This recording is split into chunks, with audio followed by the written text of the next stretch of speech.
मेरी प्रार्थना है आज मेरा परमेश्वर आपकी मन की आंखें ज्योतिर्मय कहें कि आप जान लो कि परमेश्वर की बुलाहट की आशा क्या है।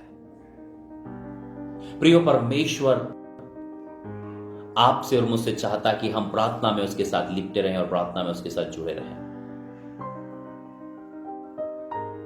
प्रार्थना में उसके साथ लिपटे रहें और प्रार्थना में उसके साथ जुड़े रहें। कितने भाई और बहन आज प्रार्थना में उस परमेश्वर के साथ खड़े रहना चाहते हैं, प्रार्थना में परमेश्वर के साथ जुड़े रहना चाहते हैं। यशाया की किताब मेरे साथ निकालिए, उसके 62 नंबर चैप्टर को निकालेंगे। द बुक ऑफ यशाया, यशाया नबी की पुस्तक, उसका 62वां अध्याय। द बुक ऑफ यशाया चैप्टर नंबर 62 वर्स 6, 62 उसका 6 6वां पद में लिखा है, हे यरूशलेम, मैंने तेरी सरपना पर पहरे बिठाए हैं, वे दिन रात चुप न रहेंगे। हे यहोवा को स्मरण करने वालों, चुप ना रहो। प्रिय, बाइबल बताती है कि परमेश्वर ने आप और मुझे चुना है ताकि आप और मैं परमेश्वर से प्रार्थना कर सकें।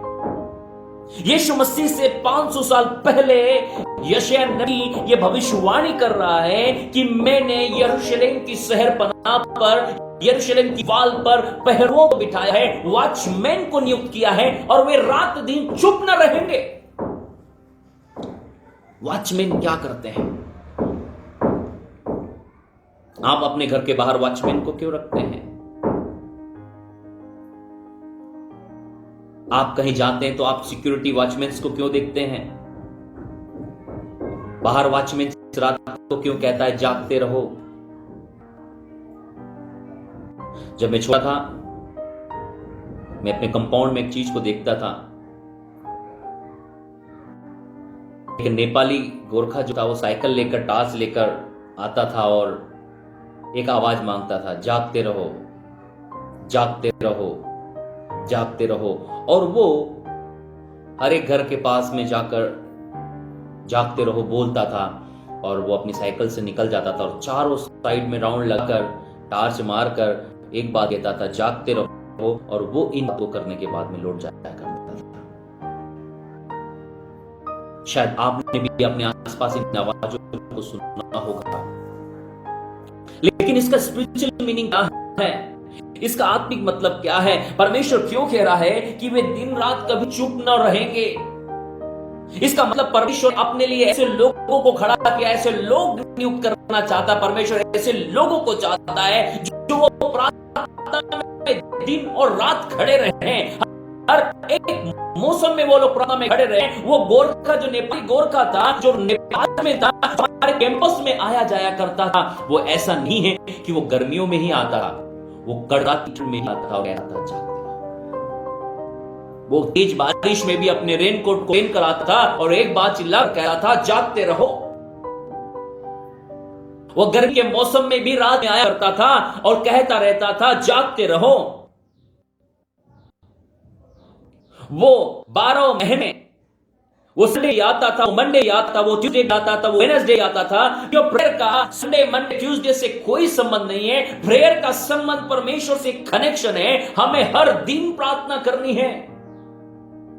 हमें संडे भी प्रार्थना करनी है, हमें मंडे भी प्रार्थना करनी है, हमें ट्यूसडे भी प्रार्थना करनी है, हमें वेडनेसडे प्रार्थना करनी है, हमें थर्सडे, फ्राइडे, सैटरडे, फिर संडे। इसका मतलब है हमें हर दिन परमेश्वर ने प्रार्थना करने के लिए नियुक्त किया है। और वो कह रहा है कि मैंने अपने लिए ऐसे ऐसे वॉचमैन नियुक्त किए हैं, ऐसे पहरुए नियुक्त किए हैं जो दिन रात चुप न रहेंगे। क्या आज परमेश्वर ने आपको और मुझे नियुक्त नहीं किया है अपने मोहल्ले के लिए प्रार्थना करने के लिए? क्या परमेश्वर ने आपको और मुझे नियुक्त नहीं किया है अपने घर वालों के लिए प्रार्थना करने के लिए? परमेश्वर ने आज आपको और मुझे नियुक्त नहीं किया है कि हम अपने देश के लिए प्रार्थना करें, अपने प्रदेश के लिए प्रार्थना करें, अपने नेताओं के लिए प्रार्थना करें, प्रधानमंत्री के लिए प्रार्थना करें, राजाओं के लिए प्रार्थना करें, अधिकारियों के लिए प्रार्थना करें, प्रशासन के लिए प्रार्थना करें? परमेश्वर ने आपको और मुझे नियुक्त किया है हर एक व्यक्तियों के लिए प्रार्थना करने के लिए। आप सोच कर देखिए, ये वॉचमैन लापता हो जाए, यदि वॉचमैन ठीक से ड्यूटी न करे, वॉचमैन कहे आज ठंड बहुत थी साहब इसलिए नहीं आया, वॉचमैन कहे आज बहुत काम था साहब इसलिए नहीं आया, मैं आपसे कहना चाहता हूं वॉचमैन की अनुपस्थिति में चोरी का डर बढ़ जाता है। वॉचमैन की अनुपस्थिति में चोरी का डर बढ़ जाता है, सिक्योरिटी की अनुपस्थिति में चोरियों का डर बढ़ जाता है। आज मैं आपसे कहना चाहता हूं मेरे भाई और बहनों, आज भी हमारे घरों में आत्मिक चोरियां हो रही है, हमारे परिवारों में चोरियां हो रही है, हमारे देश और विदेशों में जब चोरियां हो रही हैं तो उसके जिम्मेदार कौन है? इसके जिम्मेदार वॉचमैन हैं। आप और मैं इन बातों के जिम्मेदार हैं कि आप और मैं प्रार्थना में आलसी हो गए हैं, प्रार्थना में कमजोर हो गए हैं, हम प्रार्थना में ऊँघने लगते हैं, हम प्रार्थना में सोने लगते हैं। प्रार्थना की कमजोरी ही आज हमारे घरों में शैतान को काम करने का मौका दे रही है।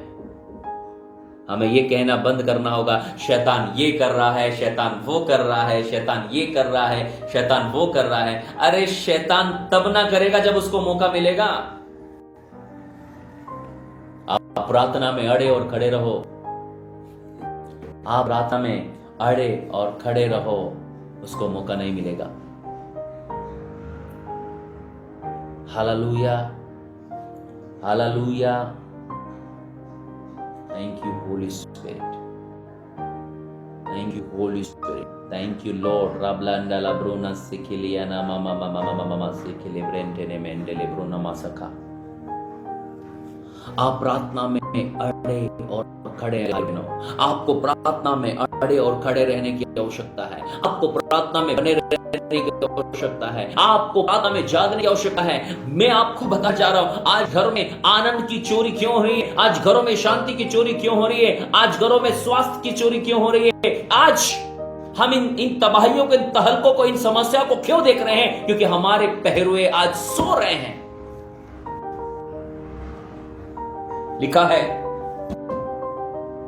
हे यरूशलेम, on your wall I have appointed watchmen. मैंने तेरी शहरपनाह पर पहरुए बैठाए हैं, वे दिन रात चुप न रहेंगे।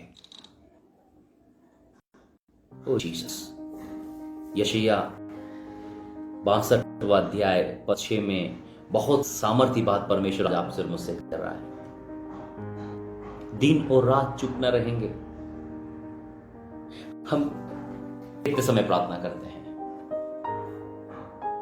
मुस्लिम्स 5 बार प्रार्थना करते हैं, यहूदी 3 बार प्रार्थना करते हैं। आप और मैं कितनी बार प्रार्थना करते हैं? आप और मैं कितनी बार प्रार्थना करते हैं? हमें कम से कम 7 बार प्रार्थना करनी है एक दिन में, 7 टाइम्स।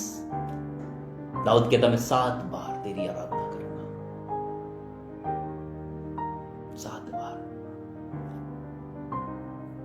सुबह, दोपहर, शाम, रात, फिर मध्य रात, फिर लगातार मिनिमम 7 टाइम्स। मैंने तेरी शहरपनाह पर पहरुए बैठाए हैं। आज परमेश्वर ने, ये पहरुए कौन है? मैं आपसे प्रश्न करना चाहता हूं मेरे भाई और बहनों, ये पहरुए कौन हैं? किन पहरुओं की बात कर रहे हैं आप? ये पहरुए आप और मैं हैं। आज आप अपने घर का पहरुआ हैं। यदि आपका परिवार विश्वास नहीं करा, आप उस घर के पहरुए हैं। आप अपने मोहल्ले के वॉचमैन हैं, स्पिरिचुअल वॉचमैन। एक होता फिजिकल वॉचमैन जो आपको कहता है जागते रहो, हाथ में डंडा लिए, मुंह में सीटी लिए, हाथ में टॉर्च लिए, वो आपको आपके घर की रखवाली करता हुआ नजर आता है। हम कहते हैं वॉचमैन है हमारे यहां का, हमारे यहां का पहरुआ है, सिक्योरिटी गार्ड है, जिसकी वजह से आप सिक्योर हो। अरे भैया, ये शारीरिक सिक्योरिटी गार्ड से तो आप सिक्योर हो, लेकिन क्या आपको आत्मिक सिक्योरिटी गार्ड नहीं चाहिए? बाइबल बताती है कि मैंने तुम्हें नियुक्त किया है। आज आप और मैं अपने घर के वॉचमैन हैं, स्पिरिचुअल वॉचमैन हैं, स्पिरिचुअल सिक्योरिटी गार्ड हैं। आज हो रहा है घरों में, सिक्योरिटी गार्ड सो रहा है, सिक्योरिटी गार्ड सो रहे हैं, वॉचमैन सो रहे हैं, इसलिए घरों में चोरियां हो रही हैं आज। इसलिए नहीं हो रही साहब कि परमेश्वर नहीं देख रहा। प्रभु तू क्यों नहीं देखता है? प्रभु कहता है मैं देखता हूं कि तू सो रहा है, मैं देख रहा हूं कि तू सो रहा है, तू संसार में खोया हुआ है, तू संसार की चकाचौंध में, संसार के ऐशोरा में, संसार के अभिलाषाओं में तू खो गया है, तू सो गया है, और तुझे पता ही नहीं कि चोर आया चोरी करने। और शैतान जब हम सोते हैं तब आता है। आज बहुत सारे लोग अपने आत्मिक जीवन में सो रहे हैं। आत्मिक जीवन में सोने के कारण आज शैतान घर में आता है, परिवारों में आता है, मोहल्लों में आता है, कलीसियाओं में आता है, और चोरी करके चला जाता है, और बाद में चिल्लाते हैं वॉचमैन कहां है?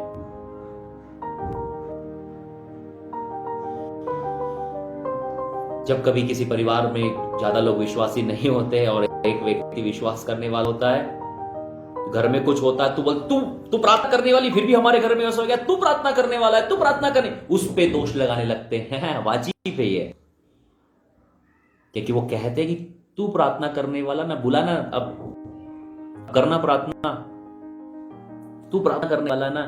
ये बात आप समझ लीजिए कि दोष वॉचमैन पर आता है, दोष पहरुओं पर आएगा, दोष आपके मेरे ऊपर आएगा, because we are appointed by the God, we are appointed by the Holy Ghost, we are appointed by the Jesus Christ। ये आपकी और मेरी रिस्पॉन्सिबिलिटी है कि आप और मैं दिन रात चुप न रहेंगे।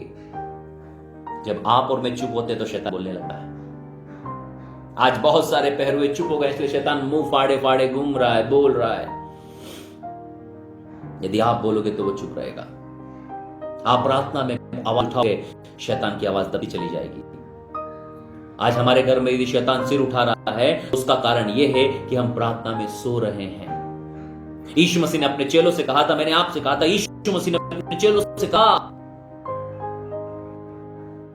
जागते रहो और प्रार्थना करो कि तुम्हें भागना ना पड़े। लेकिन वे सो रहे थे।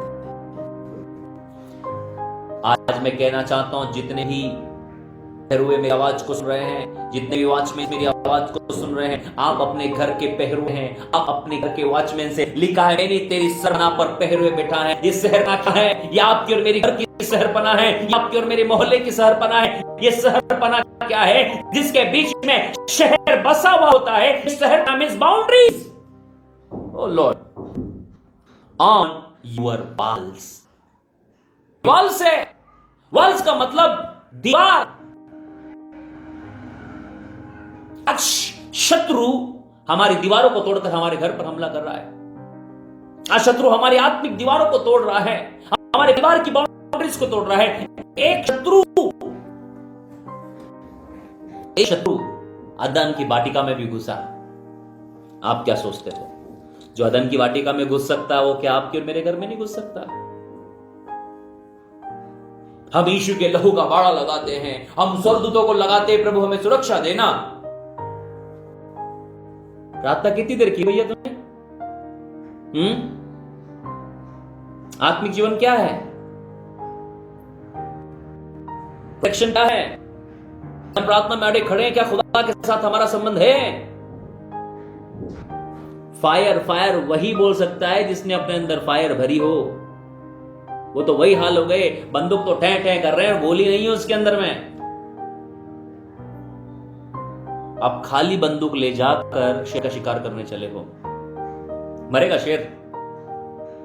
मर जाएगा शेर? खाली बंदूक फायर करोगे तो शेर मर जाएगा। आज बहुत सारे लोग बंदूक तो ले लिए हैं, लेकिन खाली बंदूक से शेर का शिकार करने चले हैं। शेर भी लेके हंसता होगा, पेट पकड़ पकड़ के शेर हंसता होगा, हा हा हा हा। चला बंदूक, फायर! अरे फायर भरो तो सही अपने अंदर, वो आग को भरो। वो आग कहां से आएगी? परमेश्वर धधकती हुई आग है। उस आग में रहोगे तो आग लगेगी। याद रखो, लकड़ी आग से बाहर कर दो, आप थोड़ी देर में बुझ जाती है, फिर उस आग में रखो जलने लगती है।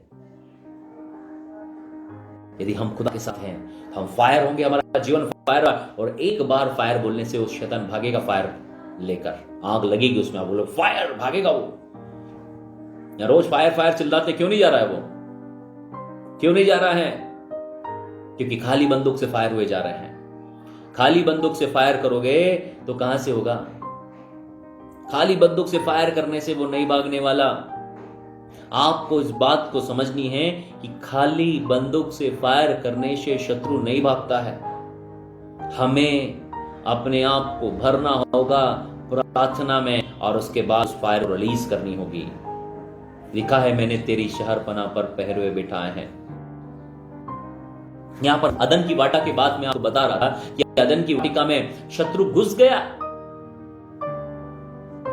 क्योंकि वो दो पहरुए जो परमेश्वर ने नियुक्त किए थे, आपको पता है परमेश्वर ने आदम को नियुक्त किया था। मैं आपसे कहना चाहता हूं, 2:15 में लिखा है, Then the Lord God took the man and put him into the garden.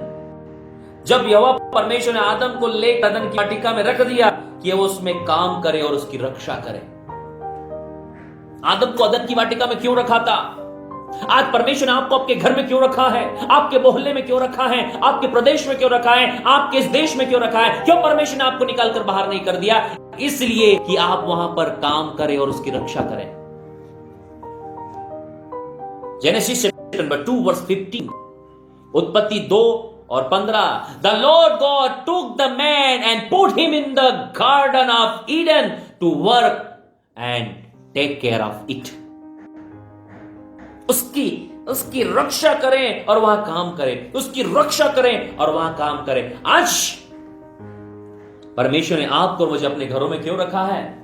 कलीसियाओं में क्यों रखा है? मोहल्लों में क्यों रखा है? ताकि आप और मैं वहां काम कर सकें और उसकी प्रोटेक्शन कर सके, रक्षा कर सके। आज आप और मैं पहरुए क्यों निकले हैं? कि आप और मैं वहां पर प्रार्थना कर सके, प्रार्थना कर सके।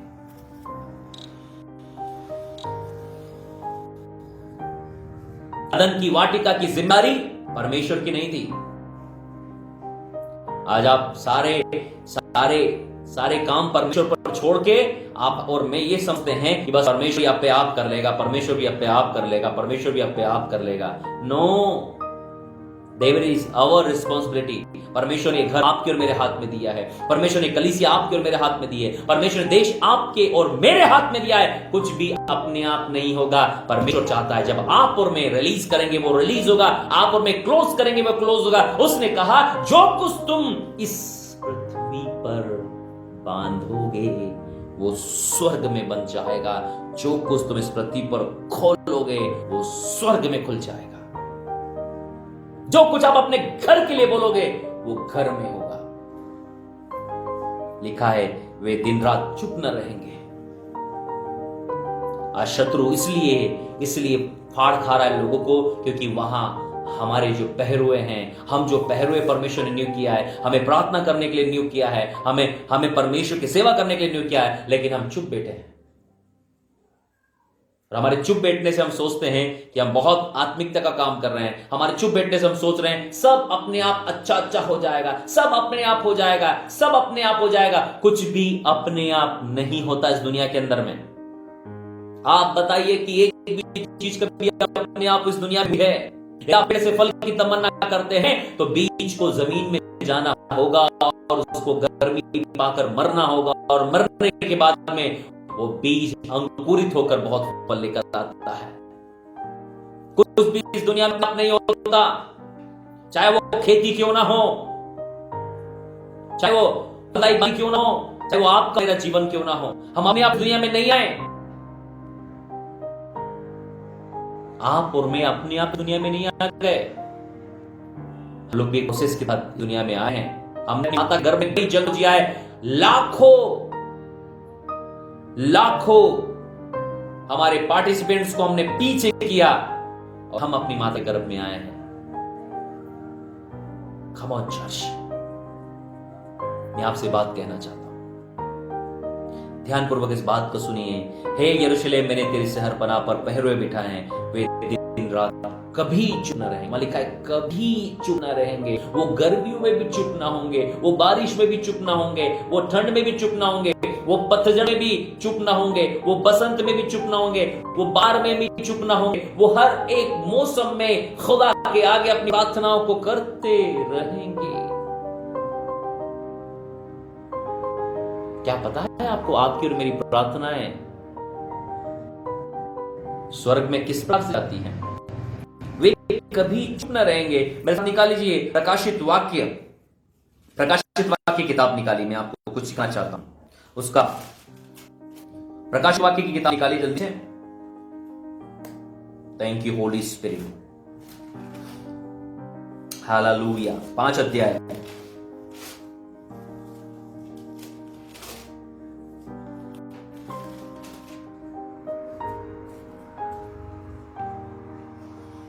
उसका 8 पद, 5-8, प्रकाशित वाक्य 5 अध्याय उसके 8 पद में लिखा है, जब उसने पुस्तक ले ली तो वे चारों प्राणी और 24 प्राचीन उस मेमने के सामने गिर पड़े। उनमें से हर एक के हाथ में वीणा और धूप, जो पवित्र लोगों की प्रार्थनाएं हैं, से भरे हुए सोने के कटोरे थे। आपकी और मेरी जो प्रार्थनाएं हैं वो स्वर्ग में, आपकी और मेरी जो प्रार्थनाएं हैं वे स्वर्ग में क्या होता है? आपकी और जो मेरी प्रार्थना है वे स्वर्ग में एक सोने के कटोरे में डालकर परमेश्वर के पास में पहुंचाई जाती है। वो धूप कहा गया है, उसको धूप कहा गया है, जो एक सुगंधित प्रोडक्ट होता है, पदार्थ होता है, उसको जलाया जाता है और जब उसको जलाया जाता है उससे बहुत धुआं निकलता है और वो धुआं बहुत खुशबूदार होता है।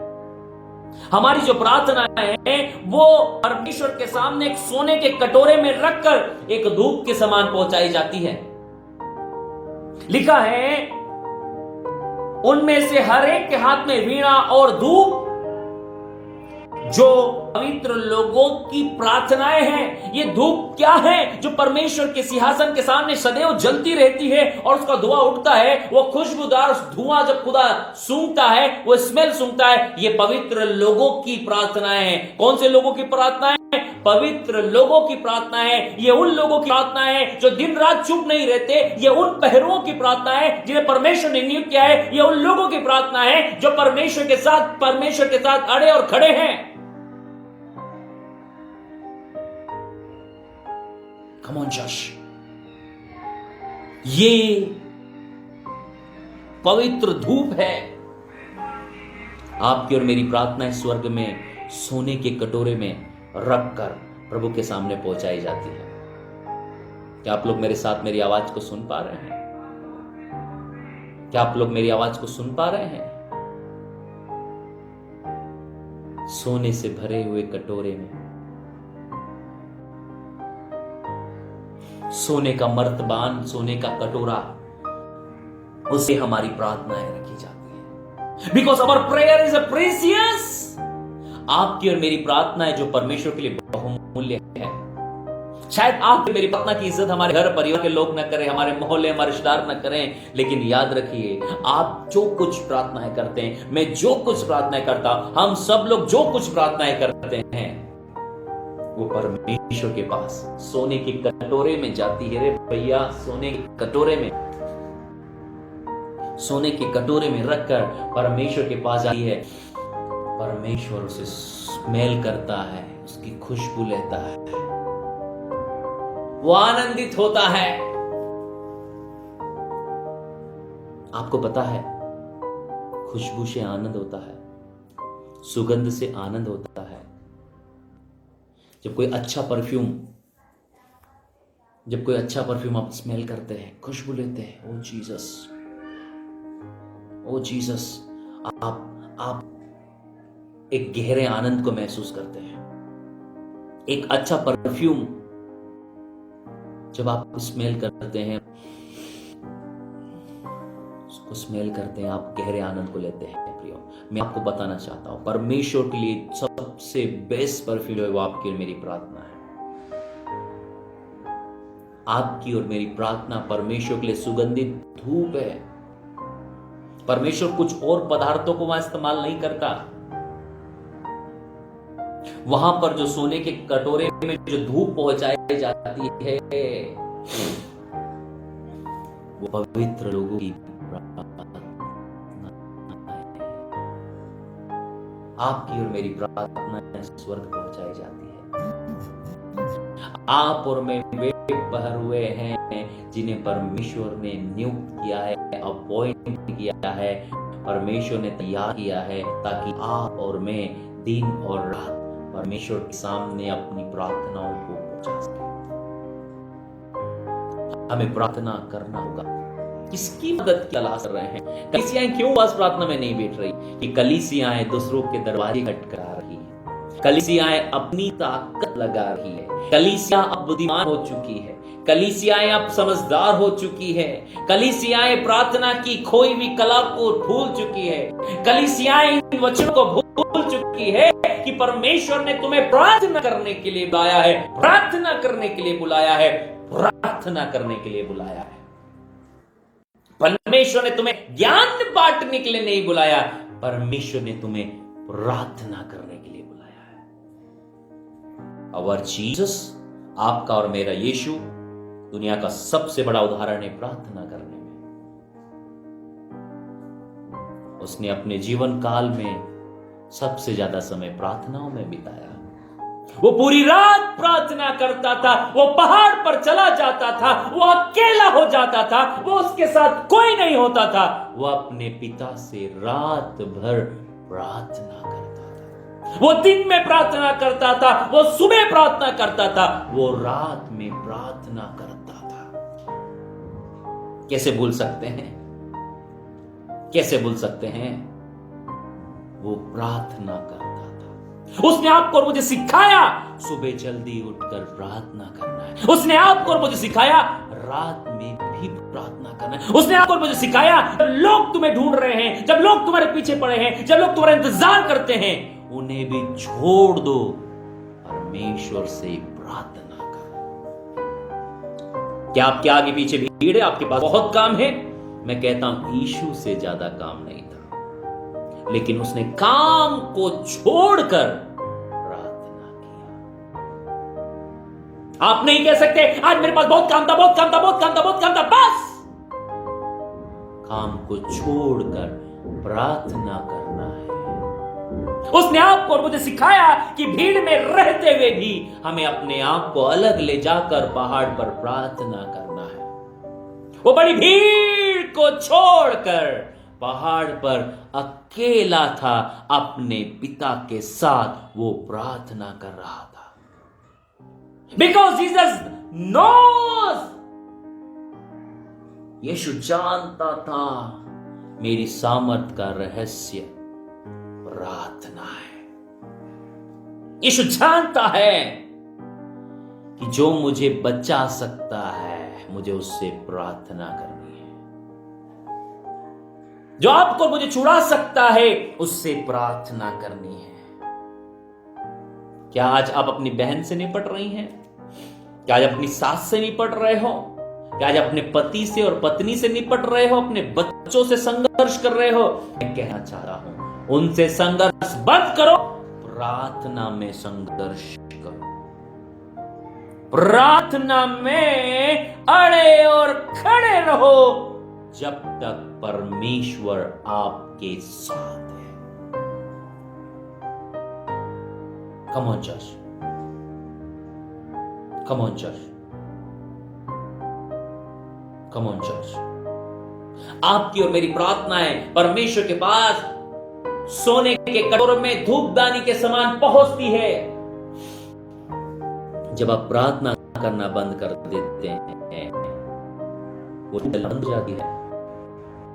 परमेश्वर को तुरंत पता चल जाता है इनकी धूप आना बंद हो चुकी है।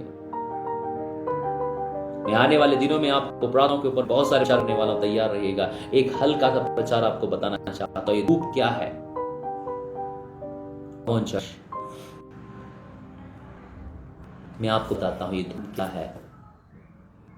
क्या आपने निर्गमन की किताब में, आपने लेवीय व्यवस्था में एक बात देखा है? परमेश्वर ने मूसा से कहा, मेरे लिए मिलाप वाला तंबू ना। ये मिलाप वाला तंबू क्या था? मेरे लिए मिलाप वाले तंबू बना। मिलाप वाले तंबू में 3 भाग हुआ करते थे। सबसे पहला बाहरी आंगन, दूसरा भाग पवित्र स्थान, तीसरा भाग महापवित्र स्थान। और महापवित्र स्थान में याजक, महायाजक साल में 1 बार प्रवेश करता था।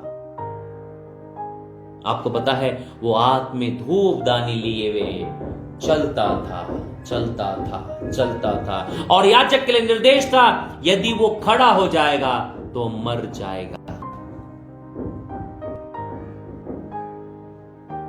पवित्र स्थान में खड़े रहने की इजाजत नहीं है। जब आप और मैं पवित्र स्थान की कल्पना करते हैं, परमेश्वर ऐसे लोगों को नहीं बुलाएगा जो खड़े रहें। मैं आपसे कहना चाहता हूं, पवित्र स्थान में याजक को अनुमति नहीं थी कि वो खड़ा रहे। वो धूप को लिए हुए पूरे पवित्र महापवित्र स्थान में घूमता था। और वो धूप क्या दिखाती है? वो पवित्र लोगों की प्रार्थनाएं थी। यदि याजक खड़ा हो जाए, मतलब प्रार्थना रुक जाए, वो मर जाता है। प्रार्थना का रुकना, प्रार्थना रहित जीवन एक मृत्यु वाला जीवन दिखाता था। और जब याजक के वस्त्रों में घंटियां लगी होती थी, जब वो चलता था तो घंटियां बजती थी, और जो लोग बाहर खड़े होते थे वो समझते थे कि याजक मंदिर में सेवा कर रहा है। लेकिन जैसे ही घंटी की आवाज बंद होती थी, लोग रस्सी, याजक के पांव से एक रस्सी बांधते थे और रस्सी से खींच के याजक को बुलाते थे, क्योंकि याजक मर जाया करता था। यदि वो अपने धूप को बंद कर दे तो मां पवित्र स्थान में मर जाया करता था। आज बहुत सारे लोग उसी प्रकार अपने आत्मिक जीवन में मर चुके हैं, क्योंकि प्रार्थना की धूप उस महापवित्र स्थान में नहीं दी जा रही है। यदि महापवित्र स्थान में जिस दिन प्रार्थना की धूप बंद हो जाए, आप समझ लेना वो याजक वाला जीवन होता है। प्रार्थना करना वही बंद कर सकता है जिसका आत्मिक जीवन मर चुका है। यदि आप आत्मिक रीति से जीवित हैं तो आप प्रार्थना में जीवित रहेंगे मेरे भाई और बहनों। यदि आप आत्मिक रीति से जीवित हैं तो आप प्रार्थना में जीवित रहेंगे। आपका आत्मिक जीवन प्रार्थना से पहचाना जाता है। कितनी देर आप प्रार्थना कर रहे हैं? मैं आपसे कहना चाहता हूं, आपकी प्रार्थना रहित जीवन ही आत्मिक मृत्यु का जीवन है। यहां लिखा है कि परमेश्वर कह रहा है कि पवित्र लोगों की प्रार्थना है। एक और वचन देखिए प्रकाशित वाक्य में, 8वां अध्याय, प्रकाशित वाक्य अध्याय 8,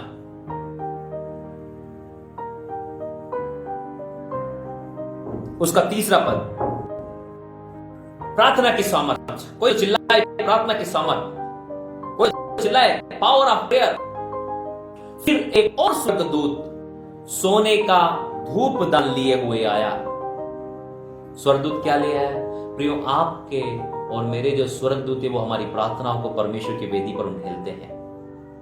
आपके और मेरे स्वर्गदूत जो है वो हमारी प्रार्थनाओं को ले जाकर परमेश्वर की वेदी पर उंडेलते हैं, धूप देते हैं। परमेश्वर उसकी खुशबू लेता है। परमेश्वर उसकी खुशबू लेता है।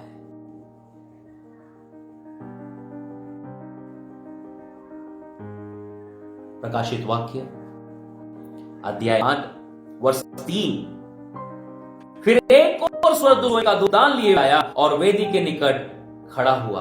आपका और मेरा स्वर्गदूत वेदी के पास जाता है, उस धूपदान को लेकर खड़ा हो जाता है।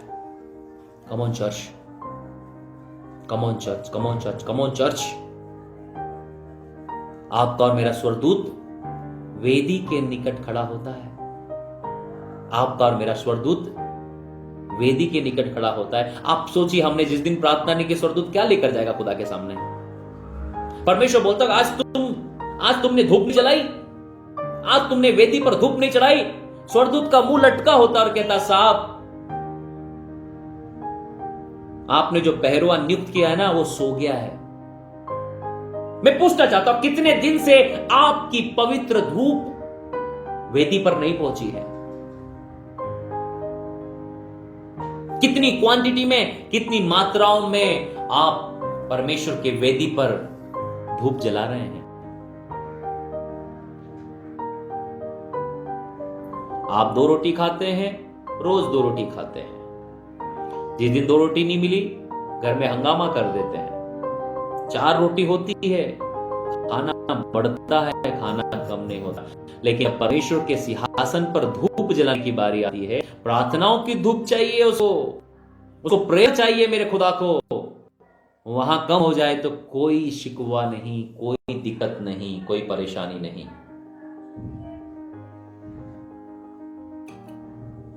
कोई भी परेशानी नहीं है यदि प्रार्थना नहीं की तो।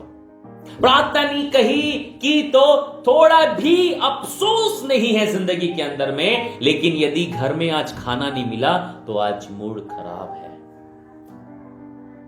घर में 1 रोटी कम मिली तो आज दुखी है। क्यों? क्योंकि आपके पति ने आपको खाने का नहीं पूछा, आपकी पत्नी ने आपको खाने का नहीं पूछा, आपके मम्मी ने, आपके पापा ने आपसे खाने का नहीं पूछा। इसलिए आज आपका मुंह उदास है। क्यों मुंह उदास है? आज मेरे घर में खाना नहीं मिला है मुझे, इसलिए मुंह उदास है। लेकिन आज आपका और मेरा परमेश्वर दुखी होता है और उदास होता है जब आप प्रार्थना नहीं करते हैं। आपका और मेरा स्वर्गदूत उदास होता है जब आप प्रार्थना नहीं करते हैं। आज आप बिजी थी, मैं आपसे कहना चाहता हूं, क्योंकि आप अपनी बहन को खुश कर रही थी, आप अपने परिवार के लोगों को खुश कर रहे थे, आप दुनिया के लोगों को खुश कर रहे थे, इसके बजाय कि आप परमेश्वर को खुश करें। परमेश्वर दुखी है, आप बिना प्रार्थना करे सो गए, बिना प्रार्थना करे सो गए। प्रार्थना में समय नहीं बिताया, परमेश्वर को समय नहीं दिया। लिखा है प्रकाशित वाक्य उसका 8 अध्याय पद 3, फिर एक स्वर्गदूत सोने का गुप्तान लिए हुए वेदी के निकट खड़ा हुआ। कहां खड़ा होता है आपका और मेरा स्वर्गदूत? वेदी के निकट। क्या आपको पता है आपको और मुझे एक स्वर्गदूत दिया गया है? जब मैं प्रचार करता हूं, मेरे पास 2 स्वर्गदूत परमेश्वर ने यहां पर दिए जो खड़े होते हैं। आपके पास आपका स्वर्गदूत है जो आपके जैसा दिखता है। आप कितने लापरवाह हो सकते हैं कि वो स्वर्गदूत जो आपको और मुझे दिया गया है, हमें बिल्कुल भी चिंता नहीं कि वो आपका और मेरा रिकॉर्ड खुदा के पास लेकर जा रहा है। पूरा दिन सोने का कटोरा लिए हुए स्वर्गदूत खड़ा रहा, सोने का कटोरा लिए हुए खड़ा रहा। भाई प्रार्थना कर, खुदा को जवाब देनी है। थोड़ा 1 इंच भी नहीं, 1 इंच भी कटोरे में नहीं डाला, वो खाली कटोरा लेकर खुदा के पास गया, खाली कटोरा लेकर आया। स्वर्गदूत तैयार रहता है कि आपकी बात जमीन पे ना गिरे। स्वर्गदूत तैयार रहता है कि आपकी प्रार्थनाएं जमीन पे ना गिरे। आपकी प्रार्थनाएं जैसे ही आपके मुंह से निकलती है, वो कटोरे में, सोने के कटोरे में रखता है। आपकी प्रार्थनाएं सोने के कटोरे में रखी जाती है। आपकी प्रार्थनाएं सोने के कटोरे में रखी जाती है। आप अपनी प्रार्थनाओं को यूं ना समझे ये खत्म। आपकी प्रार्थनाएं सोने के कटोरे में रखी जाती है। जब आप प्रेयर करते हैं, स्वर्गदूत सोने का कटोरा लेकर तैयार रहता है कि आपके मुंह से कोई शब्द जमीन पर न गिरने पाए। वो उसे हाथों हाथ उठा लेते हैं। उसने कहा वो तुम्हें हाथों हाथ उठा लेंगे, ऐसा ना हो कि तुम्हारे पांव में पत्थर से ठेस लगे। स्वर्गदूत तैयार रहते हैं कि आपके मुंह से कुछ निकले। स्वर्गदूत तैयार रहते हैं कि आपके मुंह से कुछ निकले और वो उसे उस कटोरे में रख ले। और वो कटोरे में रखकर कहां जाते हैं? स्वर्ग में परमेश्वर के वेदी के पास जाकर खड़े होते। They are waiting. अब सोचो, अब स्वर्गदूत वेदी के पास खड़ा है, उसका कटोरा खाली है। क्या जवाब देना है खुदा को? परमेश्वर कहता है आज तेरा मुंह उदास क्यों है और तेरा कटोरा खाली क्यों है? वो कहता होगा कि प्रभु जो पहरुए तूने सहर पनाह पर बिठाए हैं, जो लोग तूने प्रार्थना करने के लिए रखे हैं, जो लोग तूने अपने अपने घर पर, अपने मोहल्ले पर, अपने देश पर रखे हैं, जो पहरुए रखे हैं, जो वॉचमैन रखे हैं, वे सो गए हैं, वे चुप हो गए हैं, वो संसारिकता में खो चुके हैं। अब उन्हें कोई मतलब नहीं, क्योंकि जो आशीष तूने दी है उस आशीष का एंजॉय कर रहे हैं।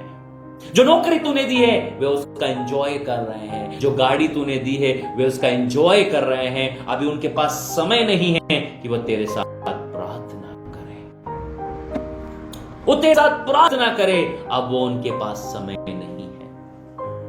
प्रकाशित वाक्य 8 अध्याय 3 पद को ध्यान देखें।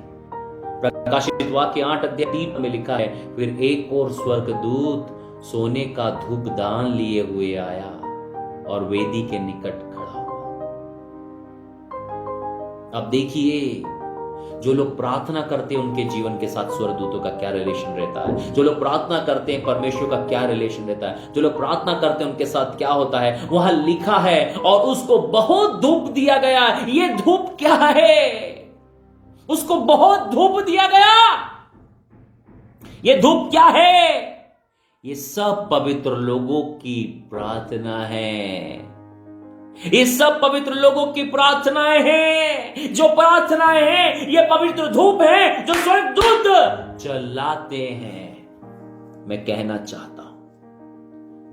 चाहता हूं कि आपकी प्रार्थनाओं का कटोरा फुल हो जाए। दाऊद कहता है, तूने मेरे सिर पर तेल मला है और मेरा कटोरा उमड़ रहा है। आज आपकी प्रार्थनाओं का कटोरा उमड़ने लगे। आपकी प्रार्थनाओं का कटोरा उमड़ने लगे। आपकी प्रार्थनाओं का कटोरा उमड़ने लगे in the name of Jesus. आपकी प्रार्थनाओं का कटोरा उमड़ने लगे। कोई तो कहे, मेरा कटोरा उमड़ रहा है। हर एक ब्लेसिंग के कटोरे को उमड़ना चाहते हैं, दुनिया के कटोरे को उमड़ना चाहते हैं। मेरे पास घर हो, मेरे पास गाड़ी हो, मेरे पास बच्चा हो, मेरे पास परिवार हो, मेरे पास सब कुछ हो, मैं। इसके बजाय कहे, मैं प्रार्थना करना चाहता हूं, खुदा मैं तेरे साथ संगति करना चाहता हूं। यीशु मसीह ने अपने जीवन में सबसे बड़ी चाहत जो की, वो मिरेकल करने की नहीं थी, वो प्रार्थना करने की थी। वो भीड़ को छोड़कर अकेला हो जाता था।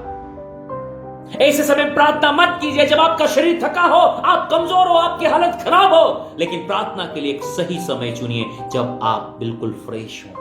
सुबह का सही समय चुनिए जब आप सोकर उठते हैं, आप प्रार्थना में वक्त बिताएं। रात को देर तक प्रार्थना मत कीजिए जब आप थक चुके हो, आपका शरीर टूट चुका है, आपने अपना पूरा जूस संसार में निकाल दिया है। अब आप परमेश्वर के पास आए हैं। परमेश्वर को प्रार्थना में अपना सर्वोत्तम दीजिए, अपना बेस्ट पार्ट दीजिए, अपनी जिंदगी का बेस्ट पार्ट परमेश्वर को दीजिए।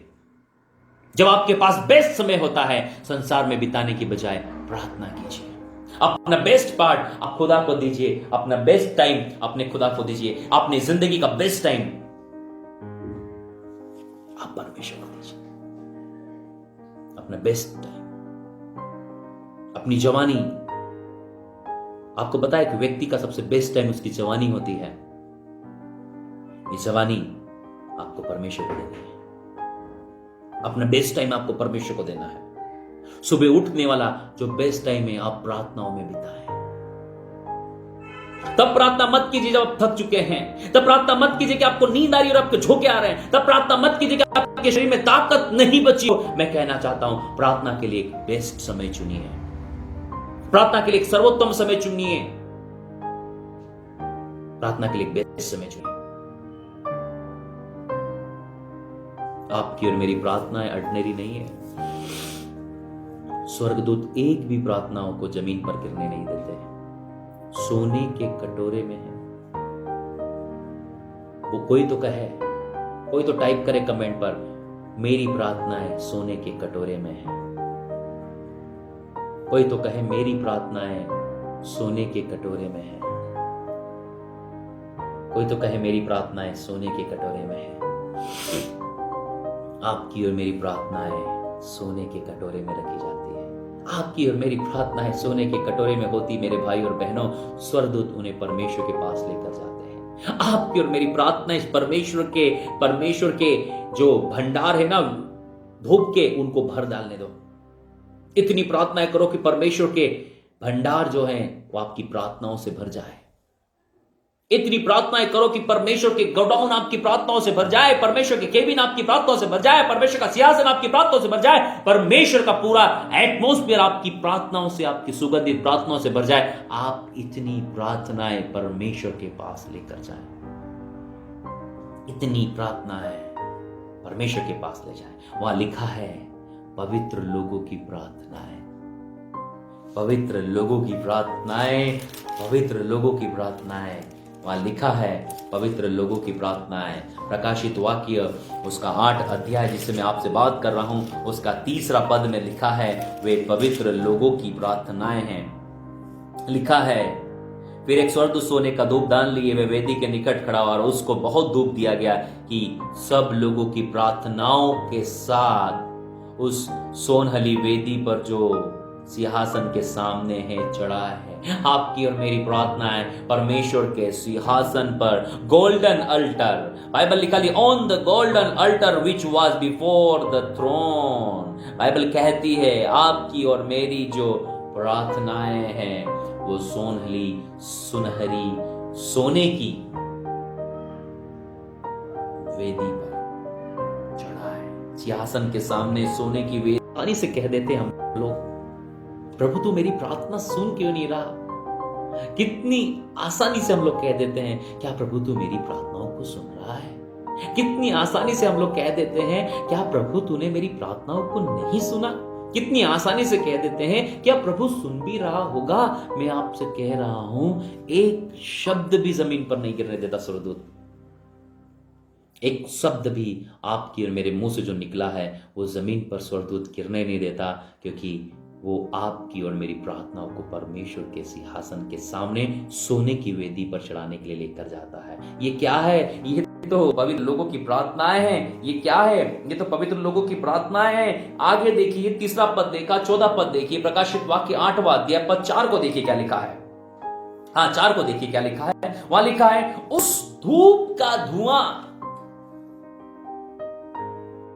उस धूप का धुआं, क्या लिखा है? प्रकाशित वाक्य 8वां अध्याय पद 4। उस धूप का धुआं, हालेलुया।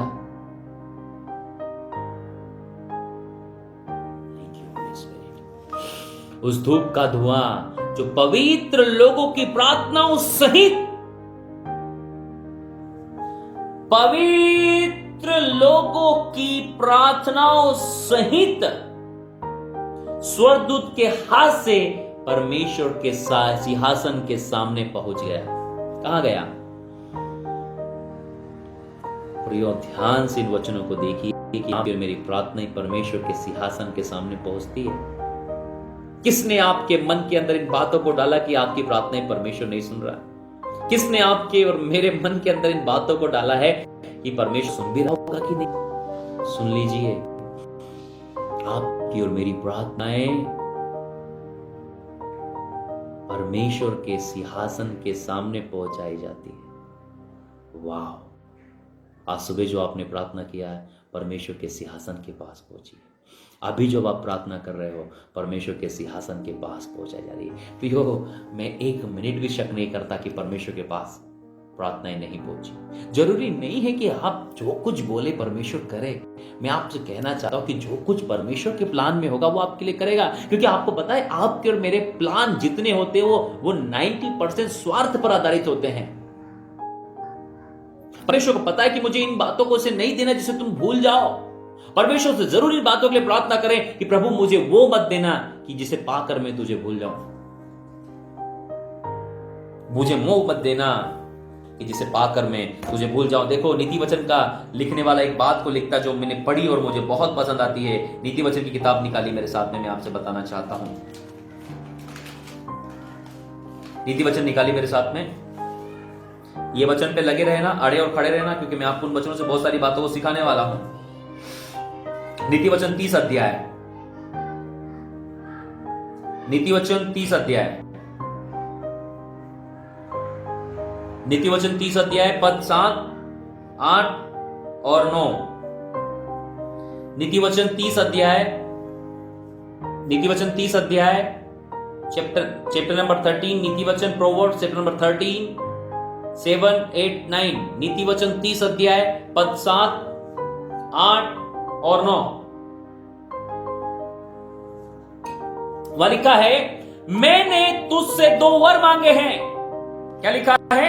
मैंने तुझसे 2 वर मांगे हैं, इसलिए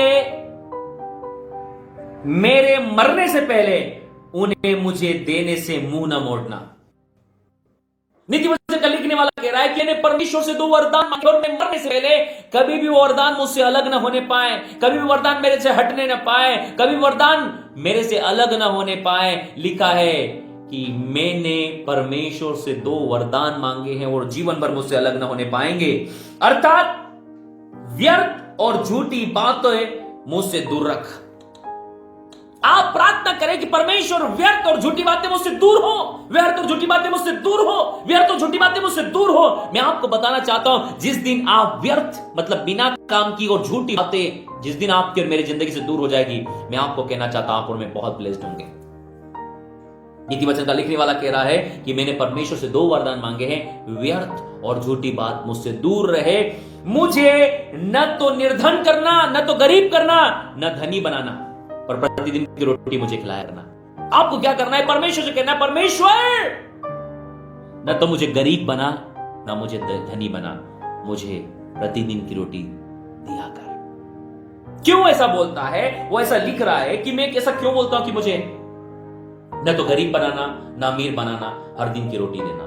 न तो गरीब बनाना, न अमीर बनाना, हर दिन की रोटी दिया करना। न तो गरीब बनाना, न अमीर बनाना, हर दिन की रोटी दिया करना। क्यों ऐसा वो लिख रहा है? क्यों ऐसा बोलता है? ध्यान से देखिए क्यों बोलता है। ऐसा ना हो, 9 पद, ऐसा ना हो कि जब मेरा पेट भर जाए, ऐसा ना हो कि जब मेरा पेट भर जाए तब मैं इंकार करके कहूं कि यहोवा कौन है। आज बहुत सारे लोग हैं जो आशीष पाकर चले गए हैं, जो चंगाइयां पाकर चले गए हैं, जो मिरेकल्स पाकर चले गए हैं। आज कितने लोग हैं? क्या 64 लोग जो मुझे ऑनलाइन वॉच कर रहे हैं, 66 जो मुझे ऑनलाइन वॉच कर रहे हैं, क्या इतने ही लोग हैं? सैकड़ों लोग अपने मिरेकल्स को पाकर चले गए हैं। सैकड़ों लोग, आप उन टेस्ट मनी को यूट्यूब पर देख सकते हैं। सैकड़ों लोगों की गवाहियां डली है। कहां है वो लोग? कहां है वो लोग? इससे अच्छा कि वो बीमार रहते, कम से कम वो लाइव मीटिंग में तो थे। इससे अच्छा कि उनकी शादी नहीं हो रही थी, कम से कम लाइव मीटिंग में थे। इससे अच्छा कि उनके बच्चे नहीं हो रहे थे, कम से कम लाइव मीटिंग तो देख रहे थे। इससे अच्छा कि उनका काम नहीं बन रहा था, कम से कम मीटिंग में तो आ रहे थे। लेकिन जिस समय उनकी प्रार्थना सुन ली गई, जिस समय उनकी मैरिज हो गई, जिस समय उनको बेबी ब्लेसिंग हो गई, जिस समय उनको घर की, गाड़ी की फाइनेंशियल ब्लेसिंग्स आ गई, जिस समय उनके काम हो गए, वे गायब हो गए। क्या हो गए वो? क्योंकि वो उसी लिए आए थे, वो परमेश्वर से अपना काम निकलवाने के लिए आए थे कि प्रभु जैसे ही हमारा काम होना वैसे ही गायब। परमेश्वर से वो अपना काम निकलवाने के लिए आए थे। लिखा है, ऐसा ना हो कि जब मेरा पेट भर जाए तब मैं इंकार करके कहूं कि यहोवा कौन है।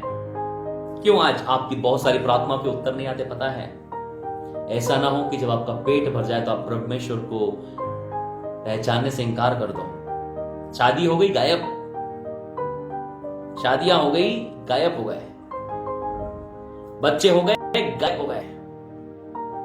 अपना काम बनता, जैसे ही काम हुआ ऐसे गायब हुए हैं कि दिखाई नहीं देते हैं, क्योंकि वो बस परमेश्वर से अपना काम निकलवाने के लिए आए थे। अब तब तक वो परमेश्वर के पास नहीं आएंगे जब तक उनको दूसरा काम ना आए। जिस दिन दूसरा काम आ गया तब तो वो आपको फिर से लाइव पे दिखेंगे, तब वो फिर से आपको यहां पर देखेंगे और भयानक hallelujah praise the Lord I receive चिल्लाते हुए। लिखा है, ऐसा न हो कि जब मेरा पेट भर जाए तब मैं इंकार करके कहूं कि यहोवा कौन है, या अपना भाग खाकर। अब मुझे गरीब मत करना कि मेरे पास कुछ नहीं हो तो मैं चोरी करूं और अपने परमेश्वर का नाम उचित रीति से लूं। इसलिए मैंने परमेश्वर से 2 वर मांगे हैं। परमेश्वर से क्या करे हैं? 2 वर मांगे हैं। Come on church, come on church. क्या सिखाया मैंने आपको? क्या बता रहा हूं मैं आपको? यहां लिखा है 8वां अध्याय प्रकाशित वाक्य उसके 4 पद में, उस धूप का धुआं पवित्र लोगों की प्रार्थना सहित स्वर्गदूत के हाथ से परमेश्वर के सामने पहुंच गया। आपकी और मेरी हर एक प्रार्थना परमेश्वर के पास पहुंच जाती है। अब परमेश्वर सोचता है कि कौन सी बातें आपकी और मेरे लिए सही हैं, कौन सी और अच्छी बातें आपकी और मेरे लिए सही है, कौन सी जगह आपकी और मेरे लिए नौकरी अच्छी होगी, कौन सी जगह आपकी और मेरे लिए पढ़ाई अच्छी होगी, कौन सी जगह आपकी और मेरे लिए घर अच्छा होगा, कौन सी गाड़ी आपकी और मेरे लिए अच्छी होगी। परमेश्वर जो अच्छा होता है उसके लिए वो ठहरे रहता है। आपकी एक घर की डील कैंसिल हुई, कोई दिक्कत नहीं, 2 की हुई, 3 की हुई, 4 की हुई, परमेश्वर ने वो डील आपके लिए रखी है। यदि आप प्रार्थना में हैं तो आप सही जगह होंगे। यदि आप प्रार्थना में तो आप सही जगह होंगे। मैं उन लोगों की बात नहीं करता इनका प्रार्थना जीवन नहीं है, उनकी डील कैंसिल होना कोई बड़ी बात नहीं है। लेकिन यदि आप प्रेयर के साथ हैं और आप प्रार्थना के साथ अड़े और खड़े हैं, मैं आपसे कहना चाहता हूं, शायद आपके रिश्ते 4 बार रिजेक्ट हो चुके हैं, लेकिन परमेश्वर ने अब भी एक बेस्ट रिश्ता आपके लिए रखा है। इसलिए परमेश्वर उन सारे रिश्तों को जो आपकी दिमाग की उपस्थिति उसको कैंसिल करता चला जाएगा, और जो परमेश्वर का प्लान है उसको वो फिट करेगा। आपकी घर की योजनाएं आपकी कई बार टोकन देने के बाद में, रजिस्ट्री होने से पहले आपका घर का प्लान कैंसिल हो गया। आप बहुत उदास हो गए, ओ प्रभु मैं इतने समय से प्रार्थना कर रहा हूं, मेरा घर का काम क्यों कैंसिल हो गया? क्योंकि परमेश्वर को आपको अपना घर देना था। इसलिए परमेश्वर ने उन सारी बातों को धीरे धीरे हटाकर, परमेश्वर ने जो घर आपको देनी थी, जो जगह आपको देनी थी, उसके लिए वो प्लान तैयार कर रहा था। क्योंकि प्रार्थना करने वाला व्यक्ति की जिंदगी बिल्कुल सही रास्ते पर चलती है। प्रार्थना करने वाले के लिए परमेश्वर सब बातें मिलकर भलाई को उत्पन्न करता है। यदि आप प्रार्थना के साथ चल रहे हैं तो परमेश्वर आपको प्रधानमंत्री के ऊपर लेकर जाएगा।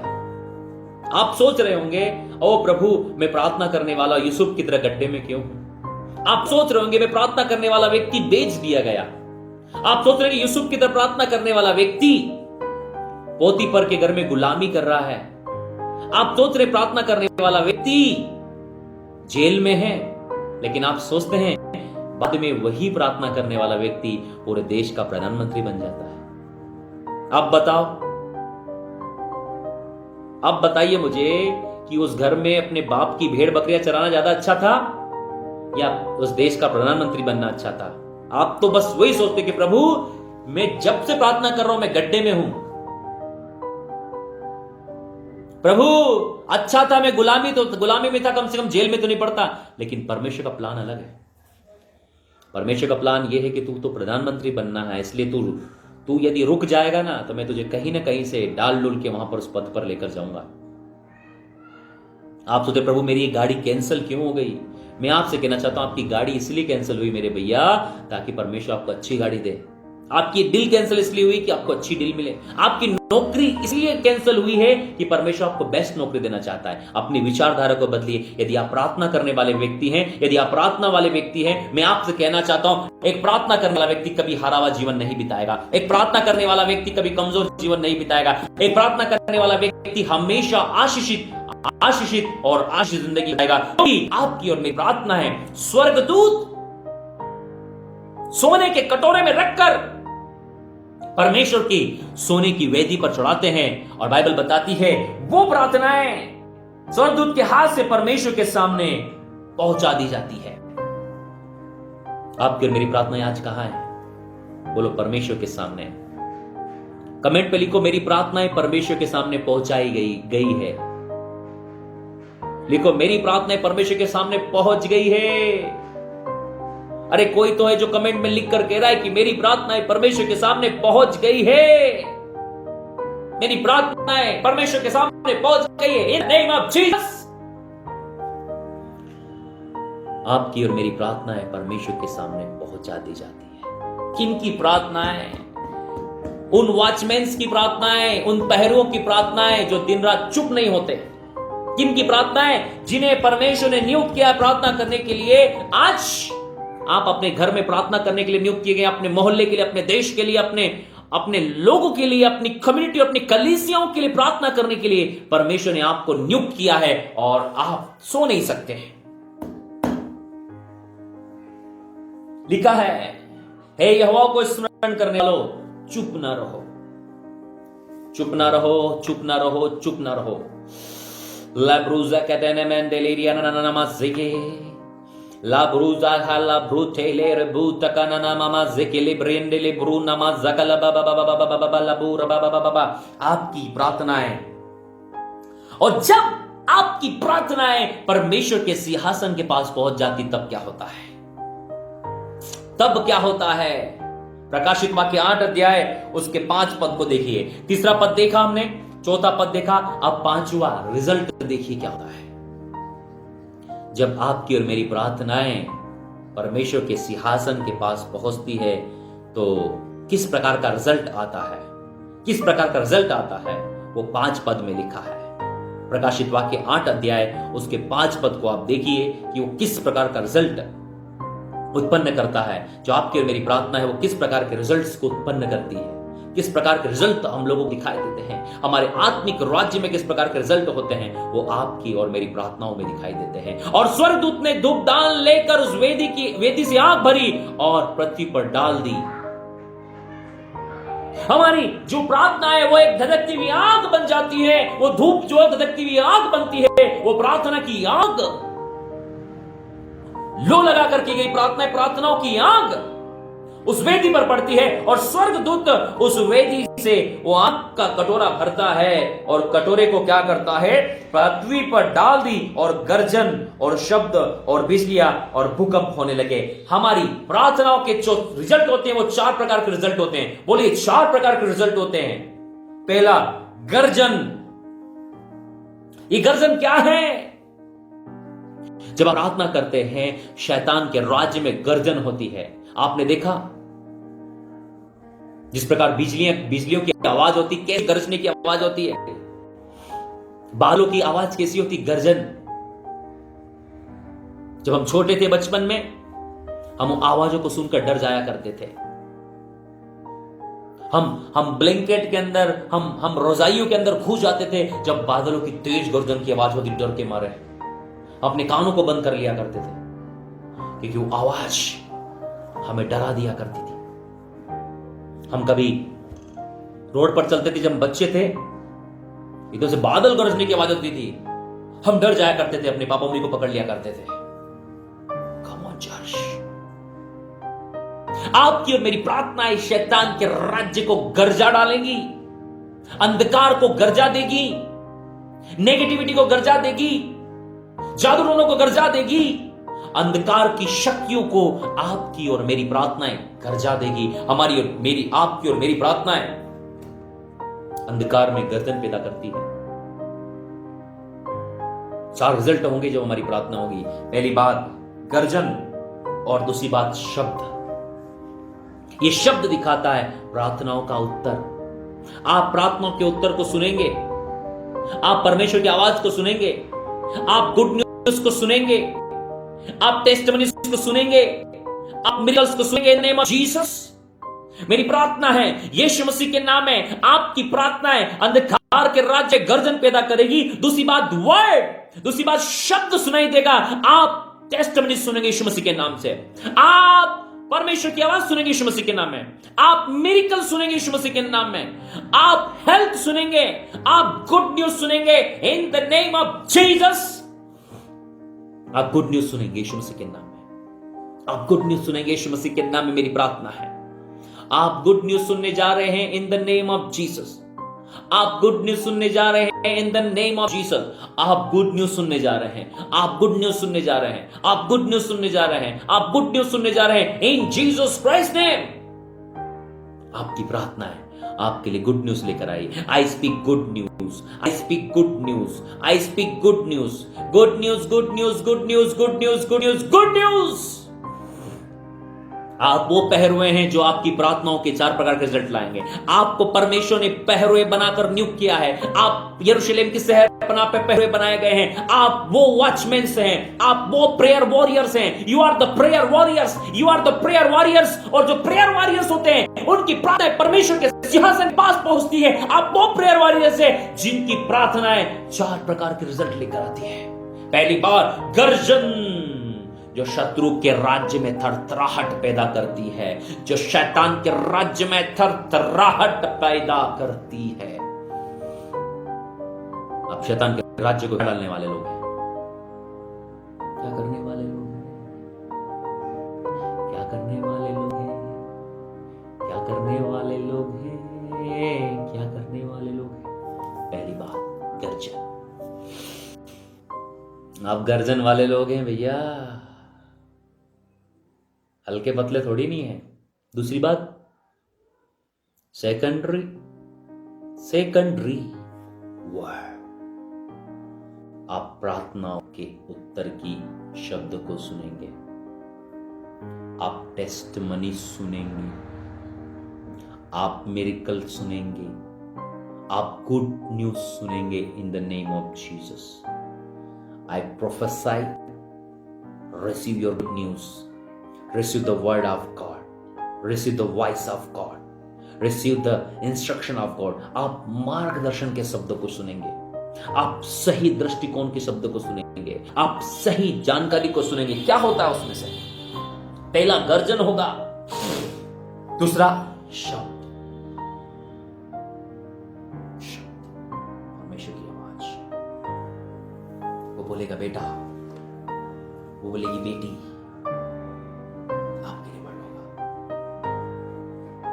वर्ड होगा।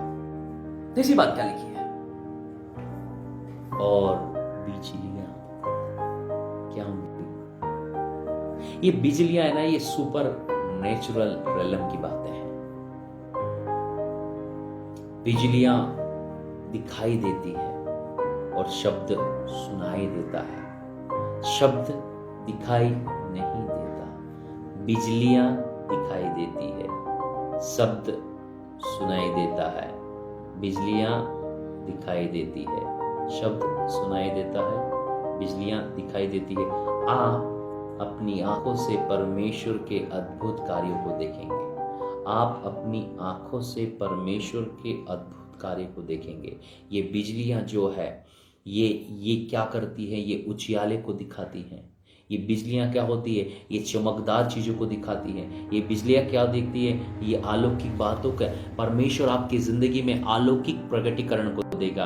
वो बिजलियां गिराकर शत्रु को तितर बितर करेगा, वो बिजलियां चमकाकर शैतान को तितर बितर करेगा, वो बिजलियां चमकाकर आपको मार्गदर्शन करेगा, वो बिजलियां चमकाकर आपकी ज़िंदगी को चमकदार बनाएगा, शाइन करेगा आपकी ज़िंदगी को। आपकी प्रार्थनाएं चमकदार बिजलियों के समान है। कोई तो कहे मेरी प्रार्थनाएं चमकदार बिजलियों के समान है।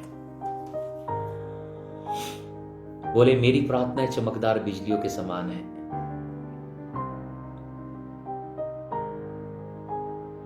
आपकी प्रार्थनाएं चमकदार बिजलियों के समान, आपकी प्रार्थनाएं चमकदार बिजलियों के समान है। लिखा है क्या हुआ? तीसरा काम हुआ, बिजलियां चमकने लगी। जब आपकी प्रार्थनाएं बिजलियों की चमक के समान उत्तर आएगा। आपको पता है बिजलियों से एक प्रकाश जो खुदा मेरे अंदर डाल रहा है वो होता है स्पीड। बिजली चमकती है ना, इतनी स्पीड होती है उसके अंदर में, चमक कर निकल जाती है। उसका मतलब आपका जो प्रेयर का आंसर है इतना चमकदार होगा, स्पीड से आएगा, स्पीड से आएगा आपका काम, स्पीड से आपका मिरेकल, स्पीड से आपका डिलीवरेंस, स्पीड से आपकी ब्लेसिंग आप समझ भी नहीं पाओगे। एक पल लगेगा सब कुछ खत्म हो गया और दूसरे पल लगेगा अरे वाह जिंदगी है।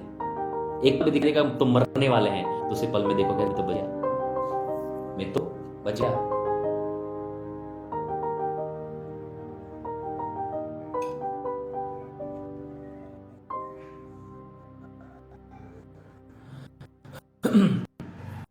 एक पल में लगेगा आपको कि मैं तो बच गया।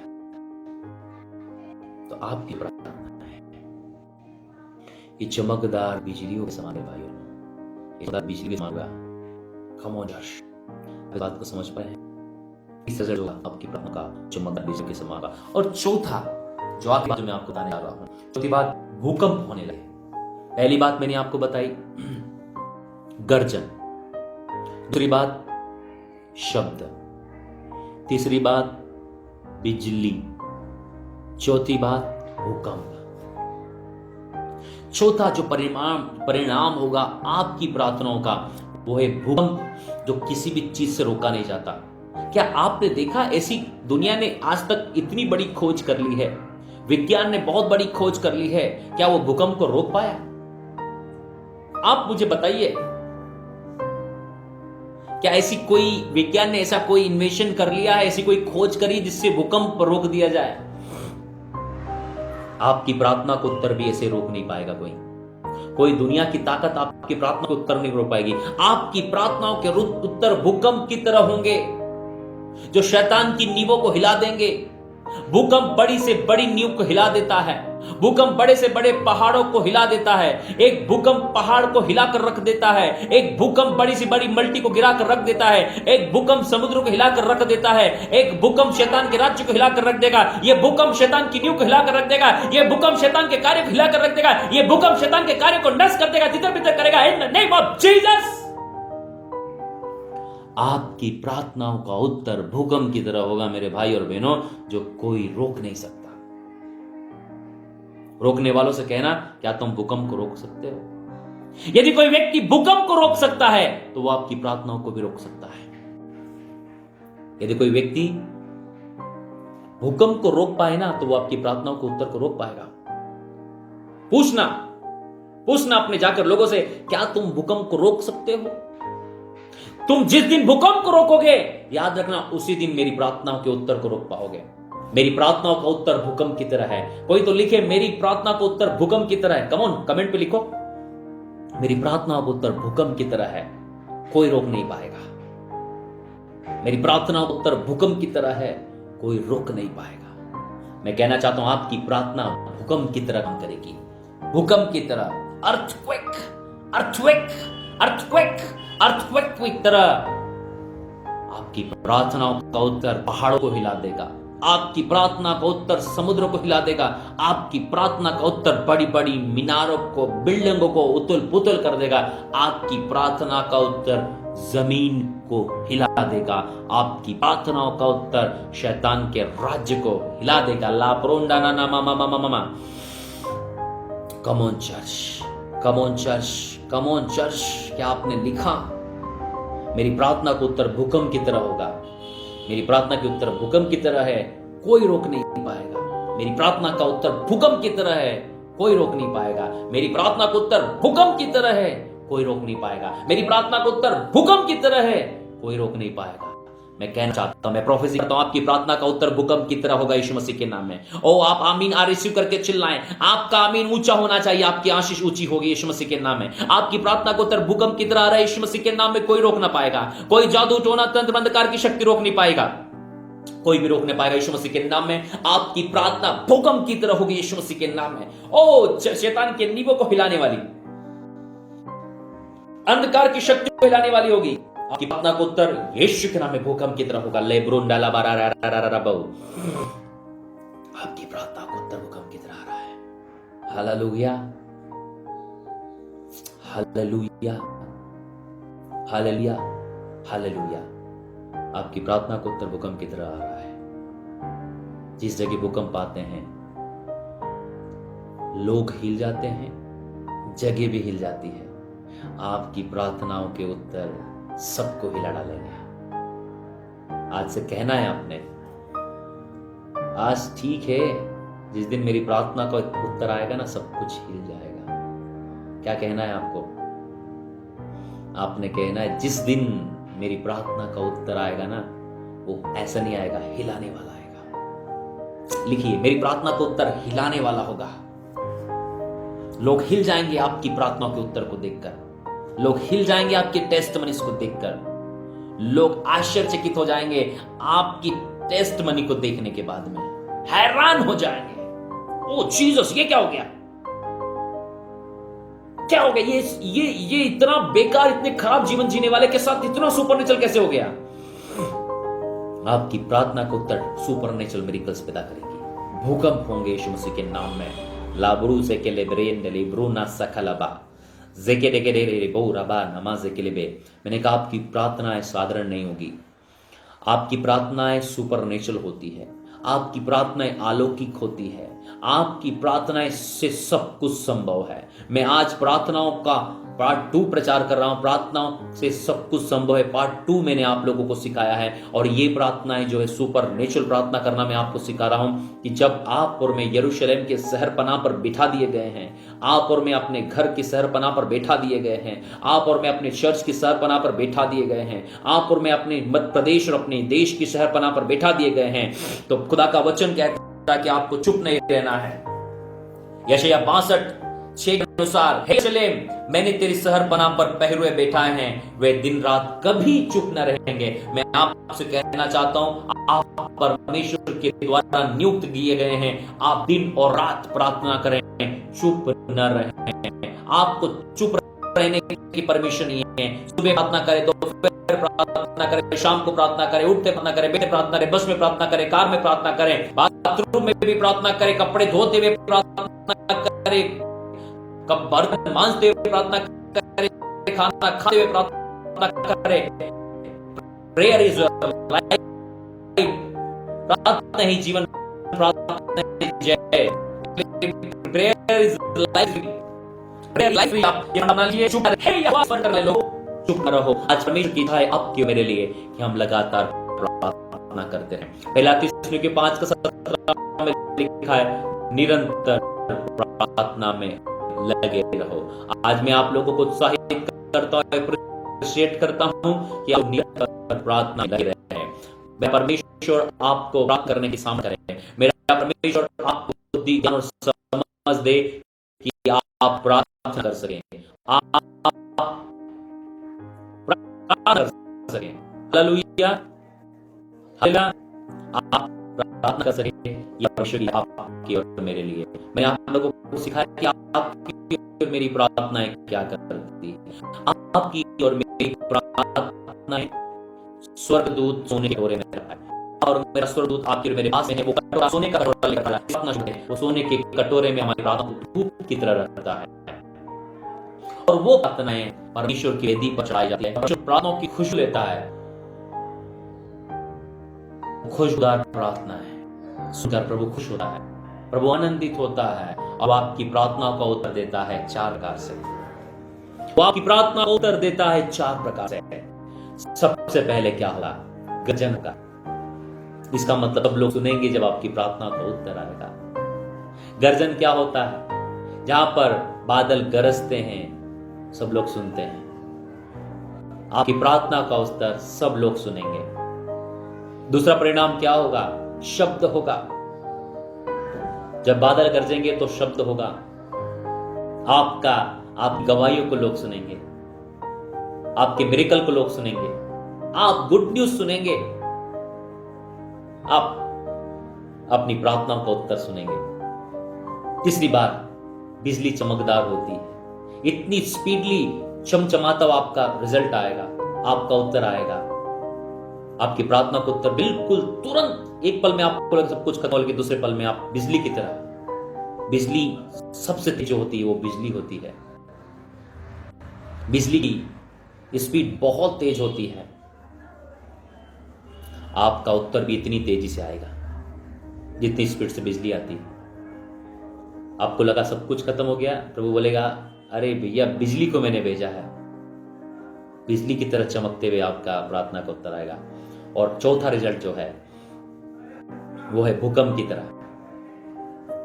आपकी और मेरी प्रार्थना का उत्तर भूकंप की तरह होगा जो कोई रोक नहीं पाएगा। आज तक विज्ञान ने, साइंस ने इतनी तरक्की नहीं करी कि भूकंप रोक सके। जिस वो भूकंप को रोके ना उसी दिन आपकी प्रार्थना भी रोक सकता है। वो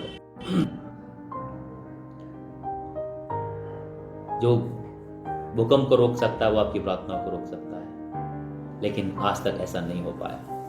भूकंप को कोई रोक नहीं पाया, आपकी प्रार्थना को कोई रोक नहीं पाएगा। जब आपकी प्रार्थना का उत्तर आएगा तो सब कुछ हिल जाएगा, सब कुछ हिल जाएगा। वो पहाड़ भी हिल जाएगा जो आपकी प्रार्थनाओं के सामने खड़ा है। प्रार्थना सामने वो पहाड़ खड़ा है तो आप पहाड़ से कहेंगे, वो पहाड़ भी हट जाएगा भूकंप के सामने। जब भूकंप आता है पहाड़ हट जाते हैं, पहाड़ हट जाते हैं। याद रहेगा आप लोगों को, वो पहाड़ हट जाएगा। 4 बात